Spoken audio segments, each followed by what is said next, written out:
Hey friends, welcome to my channel. I am Madhurima Sharma and this is the last part of theories of mass communication, and today we will discuss common sense or everyday theory. So the first theory is reflective projective technique theory. So this is given by Lee Loevinger and he was a one-time Federal Communication Commissioner. He says that mass media mirror society, but the mirror they present in an ambiguous one. So the mass media reflect society's attitude and values as they simultaneously project idealized vision of the society. Individuals interpret those reflections seeing both their own image and the alternative reality. So while the mass media themselves reflect society as an organized group, an individual audience member project their own individual reflection into the image presented. So this is the audience differential interpretation of media mirror. For example, a program watched on television may mean different thing to the different viewer according to their own experience, attitude and moods.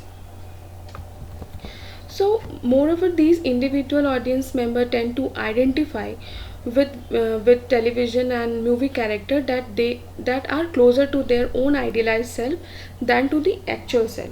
So Loevinger says that mass media mirror society, but the mirror they present in an ambiguous one. So he pointed the ambiguity of mirror means the mirror.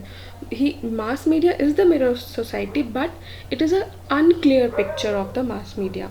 Like it is not having the clear meaning what he wants to reflect to the society. So this is the reflective projective theory. Next is play theory of mass communication. It is given by William Stephenson, and Stephenson divides man activity into work and play. Work deal with the reality and production, while the play deal with the entertainment, relaxation or self-satisfaction.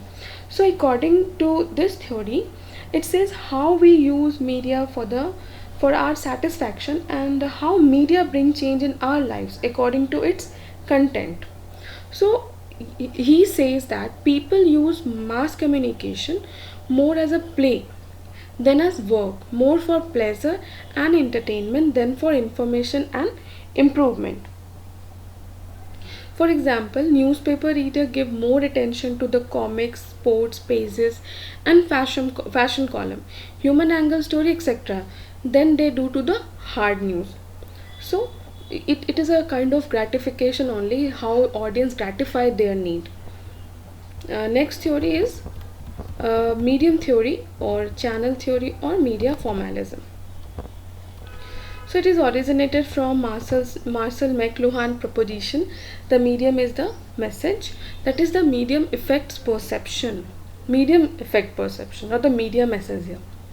So McLuhan popularized the idea that channel are a dominant force that must be understood to know how media influence society and culture. Medium theory focus on the medium characteristic rather than the what it conveys or how information is received. So the core assumption is that media as we consider is not just a channel where the communication takes place, but they are diverse set of setting or environment that enable the communication to happen, and it may vary the meaning and sense of the information that it is being transferred. So here the feature of each media are being taken into consideration and how they differ discretely. By understanding the feature of these medias, like they are classified into audio, video and print, the researcher will be able to examine the efficiency of communication through these medium and also to compare it while communicating interpersonally. So we can say that it can be useful to explain about various media and how each media can be beneficial in distributing information. For example, there is a one phrase, picture convey 100 words, but not every message has to be expressed through words or picture.